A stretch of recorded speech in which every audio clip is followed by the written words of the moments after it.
Barron County Sheriff Chris Fitzgerald is my very special guest today. Tuesday, June 30, 2020.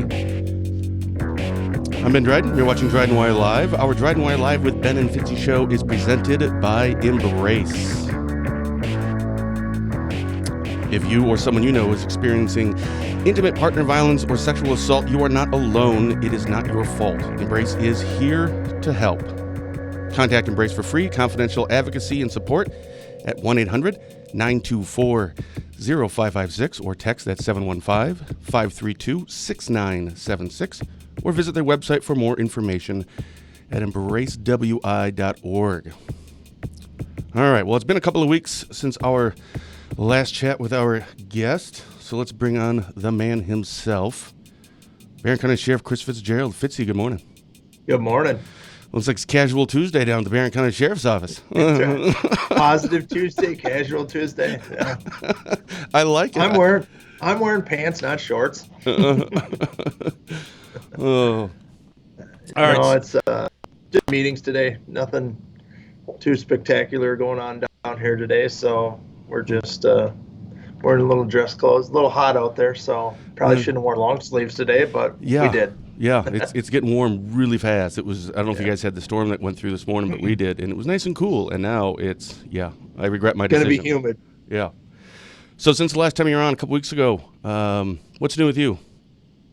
You know, I don't think much. Last week I took Friday off and celebrated our 20-year anniversary with my wife. So she's put up with me for 20 years. So, yeah. So. Oh boy, 20 years.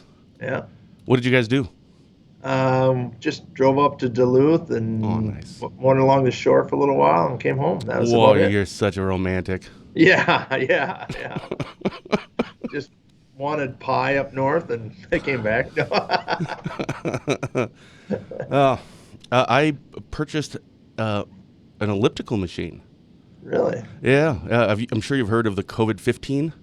Yeah. The universal way to say the weight that you gain from the safe at home and the COVID thing. Well, I have what's called the DrydenWire 50. And, since I started DrydenWire, I don't know, 4.5 years ago, whatever it is now, I've gained 50 pounds. I'm like, okay, I have what doctors call a little bit of a weight problem. Wasn't that from Tommy Boy?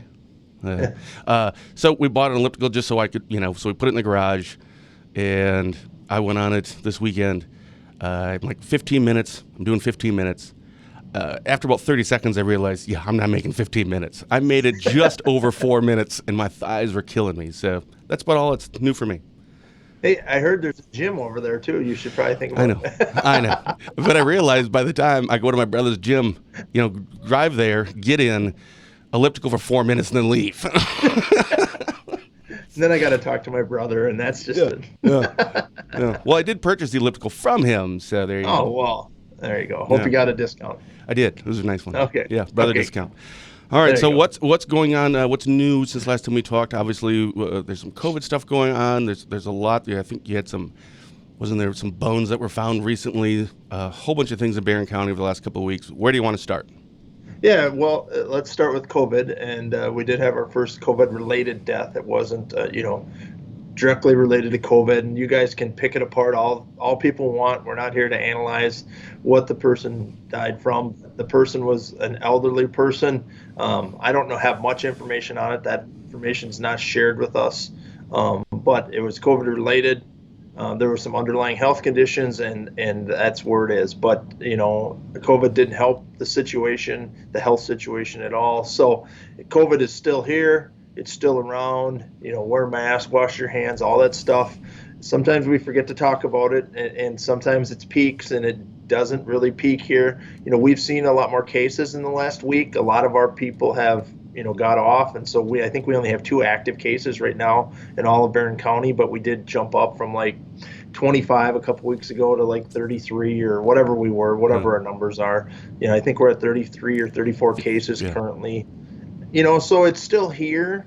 It's still, my goal is to get kids back in school. So we've got to take care of some of this stuff right now. So continue to do all the things that we ask you to do. And I think we'll come through this okay.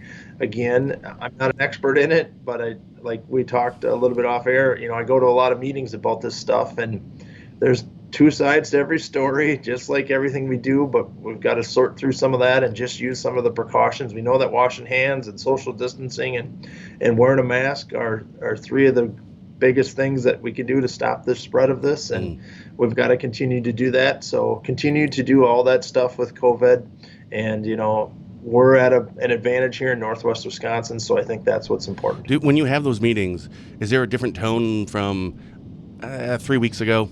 Maybe even just 2 weeks ago? Like you said, now there has been more, not just in Barron, but kind of the area, more reported cases for various reasons. But was there kind of a point where, okay, we're monitoring this, but now in the last week or so, it's okay, we now need to look at this again, maybe look at different things again, or is it still, we're just kind of monitoring and seeing where everything's going to land? No, I think the conversation yesterday was, hey, do we need to step up our game a little bit? And everybody kind of said, no, let's just put out some more, some more warnings, some more rules, some more suggestions, some more just informational stuff. Yeah, just say, hey, it's a reminder, don't forget about this just because it's summer and it's the 4th of July. And, just because it's the 4th of July, we just don't take a vacation from COVID. And I know there's all kinds of different things out there. It's not here, it's not there. It's, but just, it's still here. We're still tracking it. How long we're going to track it? That was the question I was asked yesterday. I don't know how long we're going to track this. I don't have that answer. It's really not us tracking it. It's public health. But we work closely with public health. They've helped us out many times, and we're helping public health out. This is a team effort here in Barron County. So it's not just public health.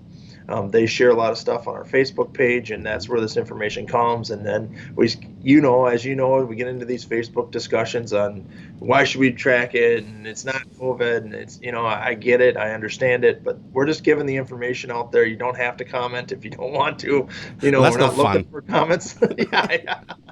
Someone asked us a week or two ago, how long we're going to keep doing our daily 2:00 things, and it's honestly, you guys are driving the bus. Right? Not me. Right. I look at the numbers, and we're still having like 1,500 people or 1,300 people reading every single day, just that. So until those numbers drop to like 500 or below, and even then, I don't know, there's got to be some number I stop, but we're going to keep doing as long as people keep reading it. Right.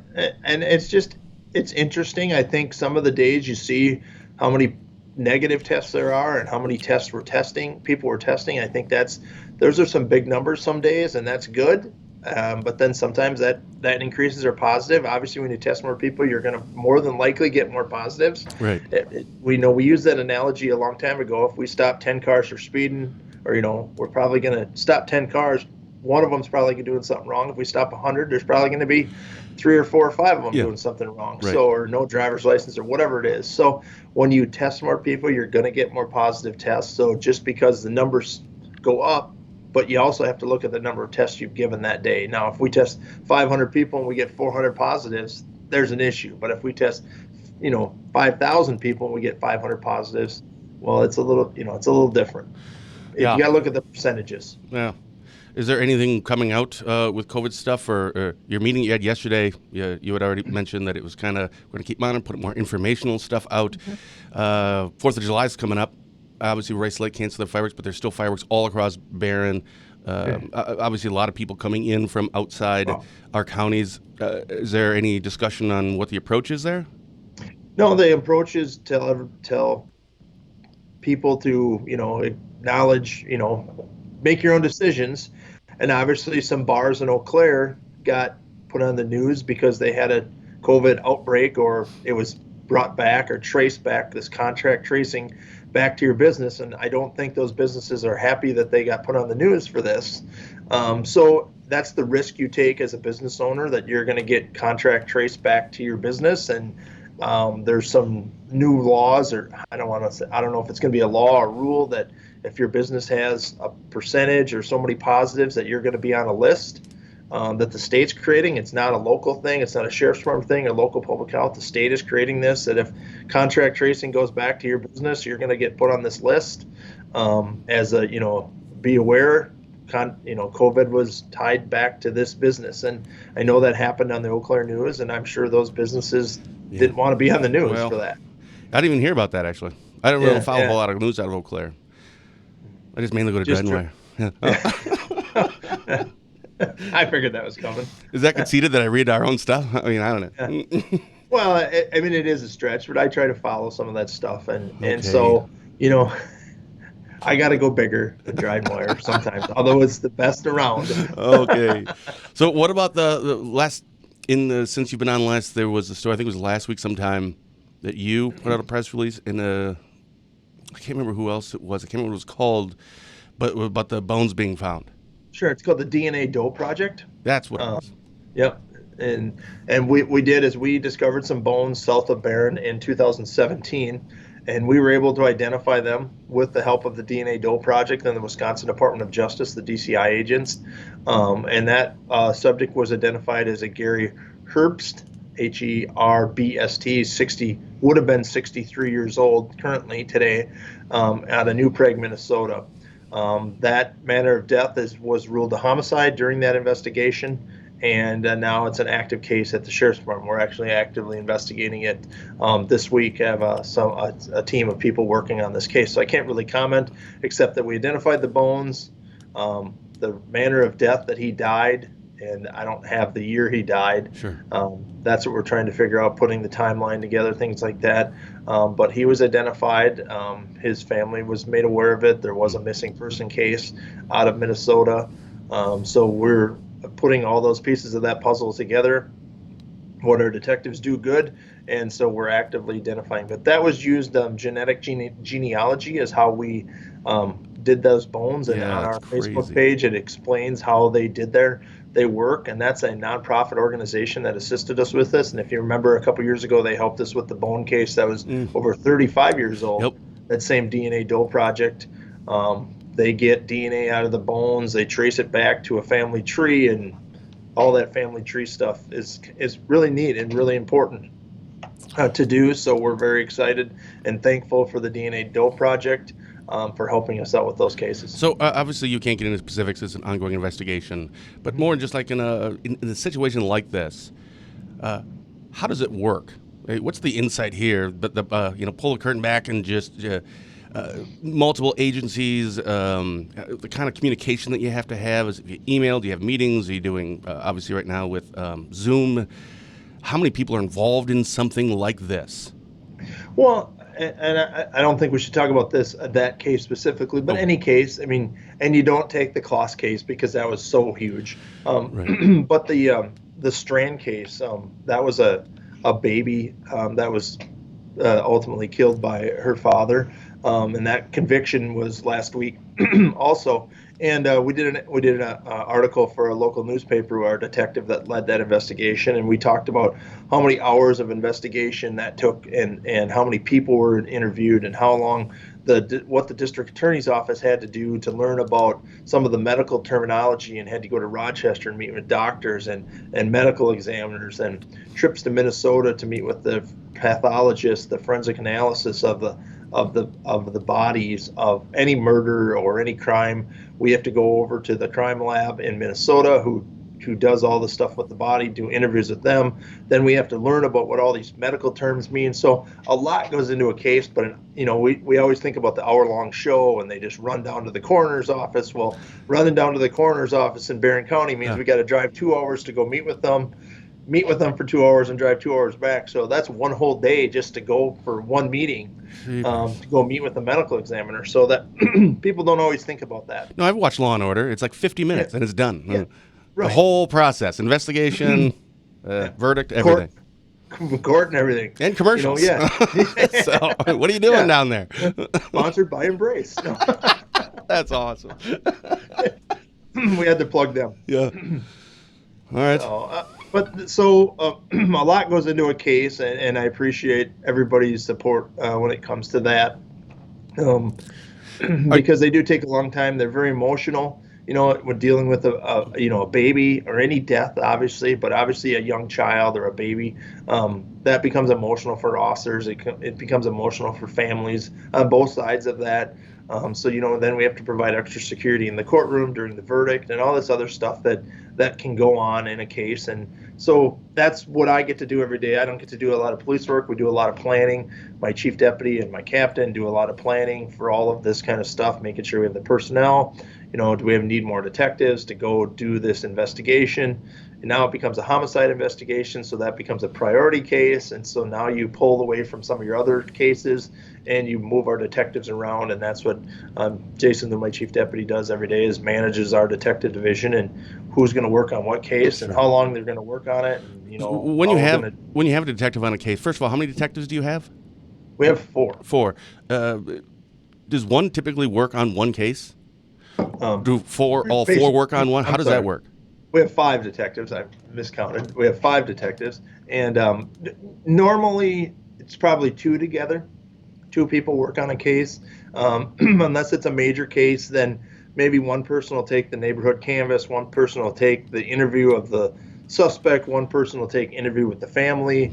Then they'll put it all together. Like in this case with the bones, we're working with DCI. And now we're working with a Minneapolis or a agency in Minnesota. So now we have 3 departments working on this case. And obviously, we don't know where the murder happened. A homicide happened. So it could have happened here before his bones were where they were found, or did it happen in Minnesota somewhere? And then they were brought over here and dumped. Sure. So that's because they obviously have a missing person case now that they've solved, and now they're trying to put their pieces together. So we're working with them, and then we cross state lines. So you work with our DCI, it's their BCA in Minnesota. When you see the news, you see Bureau of Criminal Apprehension. It's the same as our Department of Criminal Investigation. They're the same thing, so they work together. How long have you been sheriff? I've been sheriff almost 13 years. 13 years. In the 13 years, have you noticed that more cases, for whether it's meth or bigger cases, obviously there's some that are exceptions, like the Claus case, that's not a normal type thing that happens in in a county like Barron County, but are you seeing that these investigations are taking longer? They're more complex? Oh, very much so. Especially in the meth cases, we see a ton of more complex cases when it comes to that. When it comes to the meth investigations and doing all of that, they're very more complex. Technology has really changed the world. It's easy. You used to have to do a drug deal. Now I can just send you a Snapchat and you can say, meet me at noon on Main Street and wherever. And that's the only communication we have to have. I'll be in a blue car. Before it was phone calls and all this other stuff. But now you know exactly when a person's going to be there. Hey, I'm running late, whatever it is. Yeah. So, do you feel 5 detectives in Barron County right now is a good number? Yeah, well, I think it's a great number. At times it can be, depending on what's going on. We've had some major cases across Barron County, and 2 of our detectives are really drug detectives. So we only have 3 detectives that work property crimes, sexual assaults, financial crimes. We have a large financial crime case going on. We're working with DCI again on that case, where some people may have been scammed out of some money. That's what we're determining. And when you get into those financial crimes, it even gets more technical, because some of it might be civil, some of it might be criminal. Cases are very hard to prove. Sure. When people move money around. So we need the technical experts, and that's why we depend on agencies like the DCI. They have experts in a lot of different things, and then we look at our friends at the FBI who partnered with us on a lot of cases. So that's what we all do. We work together. We don't all need to buy the same equipment because we all share that kind of stuff, and it works out well. Other counties do a lot of the same things. We work obviously very closely with Rusk County. Our SWAT teams are combined.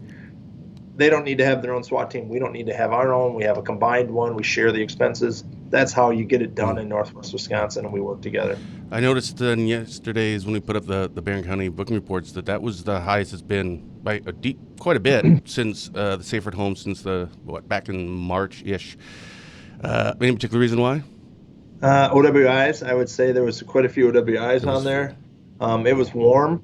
Obviously we probably should talk about the 4th of July. It's going to be really hot. So that means your thirst increases. So we need to be careful with what you're drinking and how much you're drinking, and making sure we're safe on the water and on your 4-wheelers or ATVs. So the 4th of July is going to be a very busy weekend for us. and we'll be out there in full force. It's Operation Drywater, which is a DNR project, where we go out there and we're look at making sure you're safe on your boat, and OWIs. We're going to really concentrate on OWI enforcement on the boats this weekend. We have DNR wardens that'll be working the lakes in Barron County, along with our own rec officer. We'll be working the lakes, and so we want to make sure that everybody is safe on the waters. We've seen a huge increase in traffic. Obviously, with not really anything going on, people are out recreating a lot more, whether it's biking, walking, four-wheeling, or boating. We're seeing a lot more of that. A lot more of our beaches and our parks are busy, so we're stopping by and just talking with people and making sure they're safe. All right, so I'm going to ask something that's total ignorance, because I didn't realize until just now. I really don't know any rules about boating, and I never had a boat, so I don't know. Okay. So you had said that they're going to be focusing a lot on OWI, or people drink. First of all, you can drink in a boat, can't you? Right? You can, but you can't drive a boat after being intoxicated. So Same is as it car. the exact same rules that apply? Point what? 08, I think. 08. Yep. And how do you pull a boat over? So I mean, if you're driving by on your boat or DNR and they look and they see a boat and they see some people drinking and it's just kind of parked there, how do you know who's driving? How does that work? Well, you have to have all the same reasons. You have to know someone who's driving or operating the boat. They may be pulled over for registration, life jackets, no lights on at night. Obviously, you got to have lights on. You may be driving too close to a dock or another boat, or there's all kinds of reasons we can pull you over. And we have a blue light and blue lights on our boat. And and it's got a siren. Yeah. Yeah. So we hit the little button and we pull up next to you and you stop. And then we normally have two people in our boat. One guy holds your boat and the other guy does the whatever, but then we bring you to shore and we run you through field sobriety tests. We have to have the same field sobriety tests. That's got to be hard to do one of those on a boat. Well, we don't do stand them on a boat. And we rock on one the boat. foot. No, it's not like that, Ben. Oh, okay. I don't know. I'm sorry. No, we bring you to shore and we do all of that. Okay. And then we obviously, and so it happens every year. We usually get a couple people for OWI on a boat, and there's a lot more boats out there in the last couple weekends. We've noticed a huge increase in that. So we're really going to concentrate heavily on that this weekend because we want everyone to be safe. Sure. It's the 4th of July. The weather is going to be perfect. That means big crowds for us. And we do have some fireworks on Chautauqua and in Cumberland. We'll have boats on the water in both of those locations. Just be smart, wear your life jacket, have them available. Kids don't float. All that fun stuff that we talk about all the time that we've got to do this weekend. We want everybody to go out and enjoy the 4th of July, but we have to make sure you're safe. We will make sure you're safe on the roads. I ran some radar the other day, and I got a subject going 94 miles an hour on 53. That's fast. That's booking it. Yeah, and I stopped 3 cars in 1 hour. It's click it or ticket. So and State Patrol's out there doing more enforcement. We're out there doing more traffic enforcement. So we're clicking it and ticking it, and we're I think we're at 91% seatbelt use in Wisconsin. Pretty good. It's up from 88, I think, the previous year. Nice. So we're doing a good job, but the speed is up. Seatbelt use is up and still there. But OWIs in the car, that's some of our back to our jail roster. It was a little bit bigger than normal. I think some of that was some domestics and some OWIs. Normally, everything we get arrested for over the weekend was alcohol related. And so it's just something that you got to be aware of, and that's what we deal with every day. I understand why people just don't stay home and do that. I've never understood it. Yeah. Just stay home. If you want to drink, fine. Just stay home. Don't get in the car. Just stay home. Yeah, we had an arrest last night at the casino, or the Turtle Lake did, and the subject was tased. And so it's not just on a weekend. It happens on Tuesday nights or Monday nights. And so, I don't know any of the details behind it, but, it's just they were resisting arrest, and my understanding he damaged the inside of a squad car. And it just, it's just what happens. And you talk about the complexity of that case. It took 3 deputies, and I think our deputy got his hand not injured, scraped it on the ground. It hurts. Obviously you scrape your hand on the ground trying to handcuff somebody, and that happens. So, we got to be careful with that. And that's where we're at. But other than that, I expect it to be a very, very good weekend. I'm very excited about the weekend. I enjoy working and being out there this weekend. Everybody is having a good time and having some fun. So that's what we want, everybody to go out and have a lot of fun. But we'll be out there to making sure everybody's safe. You see that the Rice Lake Police Department put out something, I think, last week? It was Thursday or Thursday maybe, about, oh shoot, I really should prepare for these things. You should. I know. I know. I just remember his booking photo. He looked a little. Arrested? Yeah. Down by the lake. Yeah.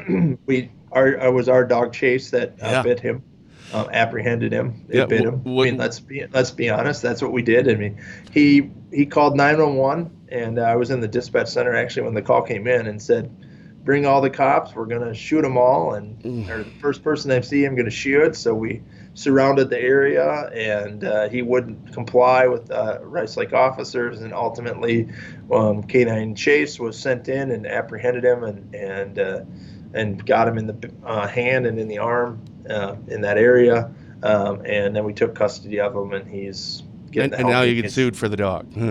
No, Was there alcohol involved in that one? I mean, obviously not from the deputies. yeah, Chase was checked. No,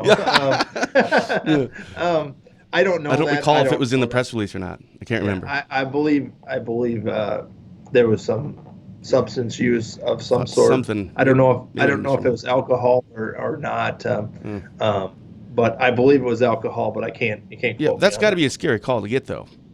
Well, sure it is. And in today's world, that's what we deal with on a daily basis, and not on a daily basis in law enforcement, but a lot more than we should be dealing with it in law enforcement, especially in Northwest Wisconsin. You know, you get those calls in Chicago and LA and Milwaukee and wherever, but you know, we got a pretty good community up here, but once in a while, some people get excited and they do dumb things, and that's what we're here to stop, is some of that dumb stuff that goes on. But for the most part, we got a great community, and you know, I love my job, and I love doing things like this and being accessible to the people and talking about things that whatever they want to talk about. And so, Oh, good. Let's go back to the boats.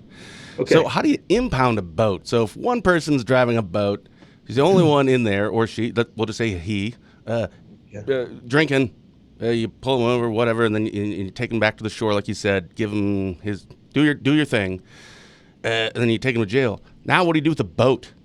impound it, put it on a So do you go and if he dropped it off with his own vehicle, do you go and get that for him, or do you call someone and they call one of our tow trucks will be able to haul a boat. Either they'll bring a boat trailer and haul it, or we'll dock it. You know, we have a lot of partnerships with, you know, things like the marinas in Chautauqua or on our lakes, and we'll just say, hey, can we keep this here for the night, or, you know, and we'll, you know, tie it up or lock it up. You guys can use it if you just store it.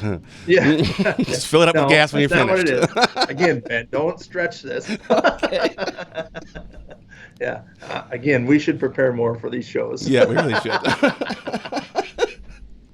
No, you know, that's really, those are the three cases that, you know, that's what, when you ask what's been going on at the Sheriff's Department and you look back on our Facebook page, and we try to put a lot of that stuff on our Facebook page. We're accessible. When you put that stuff and you're more accessible, you're more, you know, you get a lot of comments, good and bad, and that's just part of the game that we play. And that's not a game, but kind of is. And It's part of the you know, gig. you have to let some of that, it's part of the being accessible to the public and being, you know, answering to the taxpayers of Barron County. And that's what we do, and we do it well here, and we're not afraid to answer them. And you know, the other issue that's out there that, you know, people have asked me about in the last couple of weeks is school resource officers. And a lot of these police departments are pulling from contracts, and if any of our schools even question that, and actually none of them have, and all of our schools want our liaisons to continue. Good. And in fact, Dave Kuffel, who works in Barron and Cameron, was just nominated for an Attorney General award for an officer doing his part, and I don't remember what the award was actually called. He was just nominated. He hasn't won it yet, but he's in the running for an award for the Attorney General's policing in our communities award. So Awesome. he does a great job. We put that on our Facebook that he was even nominated We didn't nominate him. The sheriff's department did. So that means the school and the partnerships who nominated him for the work that he does in the schools. And I think school resource officers are more important now than ever. And I want those to continue, and we'll have them continue in Barron County. And I think they're, like I said, extremely important to our communities, to our building our partnerships, and to making a difference in people's lives as our school liaisons. So we're going to continue to have them in Barron County. It's funny you had mentioned that it's kind of part of the gig in the comments, and you have to answer to taxpayers. This last weekend, or I think it was last week, we put up a post of, I think it was a statement, a press release. Oh, there was the one from Tom Tiffany, now Congressman Tom Tiffany. And someone sent an email after that and said, just so you know, I'm canceling my subscription to DrydenWire. Okay, there's no subscription, it's free, but go right ahead. I mean, no. And you see, Ted Nugent shared that. What? I did see that. How crazy is that? Like, I don't care. I mean, if you're Republican, it doesn't matter. It was just a post, and he shared it, and he's got, I don't know, 3 or 13 million followers on his page. I couldn't figure out why. We had like 15,000 people read it in a very short amount of time. It's, okay, that's not normal. So I looked into it, and, you know, Ted Nugent, which I don't know much about Ted Nugent. I think I know like 1 or 2 of his songs ever. Yeah. But I kind of pictured him, like not on social media, I picture him just living out in the woods underneath an American flag surrounded by guns, right? That's with a DrydenWire. With a DrydenWire. That's it. That's the picture. Yeah, no kidding. All right, man. Anything else going on that we didn't discuss that you want to touch on? You know, I don't think so. I don't think. It doesn't look like there's any questions today, so we must have answered them all. Well, this is the first time I don't think we even announced that we were doing this. It was just kind of a last-minute thing, like, yeah, screw it, we haven't done it in a couple weeks, let's just do it. But when you skip a week, people notice, don't they? When you skip a week, I guess so. You know, so, you know, we're just out here to keep people informed about what's going on and have a little positive Tuesday and just make it a great day. And it's a little overcast and cloudy. I'm looking outside, but it's hot out, and it's, you know, we didn't have any storm damage. A lot of people have asked me if we've had a storm damage. You know, we got 4 to 6 inches of rain across the county, and not any storm damage to be aware of. That, I mean, I'm sure there's people that have some flooded basements and some flooded fields and things like that, but no damage like they had in the Baldwin area. That was just, you know, roads being wrecked, and we don't have any roads out that I know of. Yeah, I know. So. Well, awesome. Well, we'll take another week off then. We'll come back 2 weeks. Actually, we have to, because I think next Tuesday, it's penciled in right now. I think Washburn County District Attorney Aaron Marco is going to be on next Tuesday. So I bumped you for District Attorney. Yeah, all right. We'll see how that goes. Aaron better be ready, because I'm going to type questions. He better prepare. Awesome. Fitzy, thanks so much, man. I appreciate it. Have a great 4th. And thanks to everybody out there for the support. And just enjoy your 4th of July. Be safe. Awesome. Thank you for watching DrydenWire Live with Ben and Fitzy, presented by Embrace. If you or someone you know is experiencing intimate partner violence or sexual assault, Embrace is here to help. Contact Embrace for free, confidential advocacy and support at 800-924-0556. Text at 715-532-6976, or visit their website for more information at embracewi.org. Thank you to today's guest, Barron County Sheriff Chris Fitzgerald, for taking time to chat with us all today, and thank you for watching. Until next time, stay safe, keep your social distance, and have a blessed day.